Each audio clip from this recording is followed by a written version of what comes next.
Bismillahirrahmanirrahim. Assalamu alaikum. I hope you all are fine and in good health. Welcome back to my YouTube channel Talks by Junaid, and today's video is about सच्ची बात का अजर. अल्लाह ताला ने कुरान पाक में इरशाद फरमाया, या अय्युहल्लज़ीना आमनुत्तकुल्लाहा वक़ूलु क़ौलन सदीदा. ए ईमान वालो, तुम अल्लाह से डरते रहो और साफ बात कहो. युस्लिह लकुम अमालकुम व यगफिर लकुम ज़ुनूबकुम व मन युतिइल्लाह वरसूलहु फ़क़द फ़ाज़ फ़ौज़न अज़ीमा.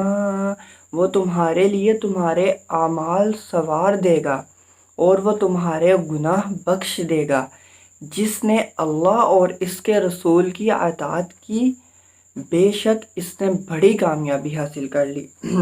अच्छा, तो अब इसकी तशरीह में टोटल 6 बातें कही गई हैं. सबसे पहले ये है कि अल्लाह ताला ने अहले ईमान से ख़िताब किया.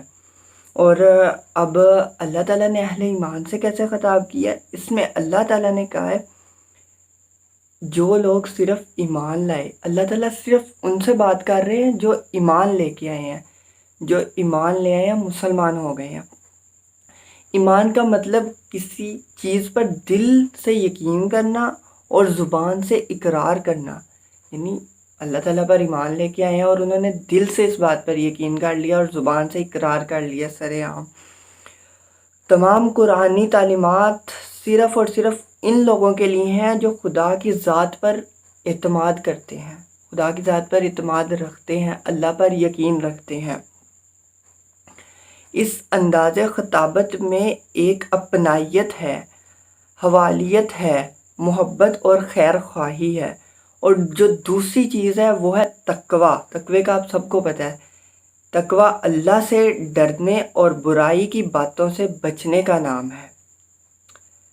ये ख़ास सिफ़त है जो इंसान को बुराई से रोककर नेकी की तरफ लेकर जाती है. तमाम इस्लामी तालीमात का मकसद इंसान को मुत्तकी बनाना है. यानी कि दूसरा पॉइंट है तकवा. पहला पॉइंट था अहले ईमान से खिताब, वो अल्लाह ताला ने किया. उसके बाद अल्लाह ताला ने तकवे का कहा है कि अल्लाह से डरो, अल्लाह ताला से डरो और नेकी की राह पर हायल हो जाओ, नेकी की राह पर काम करो और मुत्तकी हो जाओ. नमाज, रोज़ा, हज, ज़कात सब अरकान इस्लाम का मकसद इंसान को ज़ाहिरी और बातनी तौर पर नेक इंसान बनाना है. मतलब इरशाद बारी ताला है, बेशक नमाज बेहयाई और बुरी चीज़ों से रोकती है. रोज़े का मकसद ये बयान किया कि तुम परहेज़गार बन जाओ. यानी कि रोज़ा से हम लोग परहेज़गार बन जाएंगे हम सब में. और हज के सिलसिले में फरमाया कि बेहतरीन तकवा हज के ज़रिए है. हज के सिलसिले में हमें सबसे बेहतरीन तकवा हमें पता लग जाएगा कि हम अल्लाह ताला से कैसे डरते हैं. ठीक है. और तीसरी बात है सच्ची और खरी बात करो. आप सल्लल्लाहु अलैहि वसल्लम का इरशाद है कि मुसलमान वो है जिसके हाथ और ज़ुबान की इज़ा से दूसरा मुसलमान महफूज रहे. और दूसरी जगह आप सल्लल्लाहु अलैहि वसल्लम ने फरमाया है कि मुसलमान वो है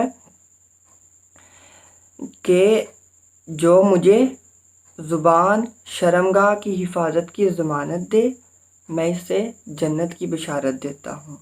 गोया जन्नत के हसूल की कोशिशों में ज़ुबान का निस्फ हिस्सा है. यानी कि जब भी बात करनी है, सच्ची और खरी बात करनी है, किसी से डरे बगैर, अल्लाह ताला के सिवा किसी से नहीं आपने डरना और सच्ची और खरी बात करनी है.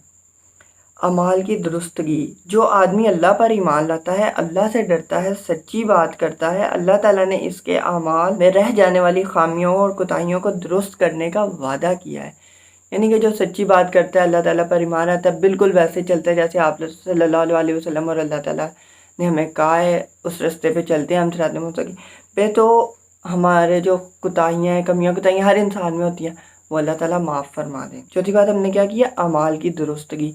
हमने अपने अमाल जितने हो सकते हैं उतने दुरुस्त करने हैं, क्योंकि अल्लाह ताला तो हमें माफ़ कर रहे हैं. अगर हमारी कमियाँ कोताहियाँ रह गई हैं, अगर हम कोशिश कर रहे हैं नेक राह पे चलने की, तो हमारी कमियाँ कोताहियाँ माफ़ हो रही हैं. पांचवी बात है मगफ़रत. अल्लाह ताला की तरफ से अमाल को दुरुस्त करने के बाद दूसरा इनाम मगफ़रत की बिशारत है.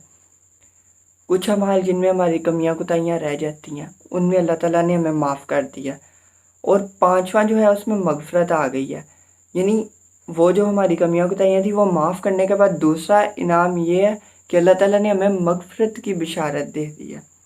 دراصل جو لوگ اللہ کے راستے پر چلتے ہیں اللہ ان کی نیکیوں میں اضافہ اور برائیوں کو معاف کر کے بخشش کا سامان کرتا ہے، یہ اس کا سب سے بڑا انعام ہے، ورنہ کوئی آدمی صرف نیک اعمال کی بنیاد پر بخشش کا دعویٰ نہیں کر سکتا۔ چھواں پوائنٹ کیا ہے؟ اللہ اور رسول صلی اللہ علیہ وسلم کی اطاعت کامیابی کا واحد رستہ ہے۔ نبی کریم صلی اللہ علیہ وسلم کی اطاعت کا انعام دنیا میں بھی دیا، اور یہ فرما دیا کہ مسلمانوں کے لیے دنیا اور آخرت میں کامیابی کا ذریعہ صرف اور صرف خدا اور اطاعت رسول صلی اللہ علیہ وسلم میں، یعنی کہ اگر آپ نے دنیا اور آخرت میں کامیابی حاصل کرنی ہے تو آپ صلی اللہ علیہ وسلم اور اللہ تعالیٰ کی اطاعت بہت زیادہ لازمی ہے، اور اگر آپ صلی اللہ علیہ وسلم کی اطاعت کریں گے تو اس میں اللہ تعالیٰ کی اطاعت ہے، کیونکہ آپ صلی اللہ علیہ وسلم نے وہی راستے بتائے ہیں جو اللہ تعالیٰ کو پسند ہیں، جو اللہ تعالیٰ نے کہا ہے وہ سارا۔ اس کا مطلب ہے کہ ہمیں اللہ تعالیٰ کی اور آپ صلی اللہ علیہ وسلم کی اطاعت کرنے سے بخشش بھی مل رہی ہے، مغفرت بھی ہو رہی ہے، سارے کام ہو رہے ہیں، پھر بھی ہم دنیا میں الجھے پھر رہے ہیں۔ کسی سے ڈر کے ہم لوگ بات کو بدل دیتے ہیں، الٹی بات کر دیتے ہیں، بات بدل دینا بھی جھوٹ میں ہی آ جاتا ہے، مذاق میں بھی ہم لوگ جھوٹ بولتے ہیں جبکہ مذاق میں بھی جھوٹ بولنا جائز نہیں ہے۔ آج کے لیے اتنا ہی، وآخر الدعوانا ان الحمد للہ رب العالمین۔ السلام علیکم، اللہ حافظ۔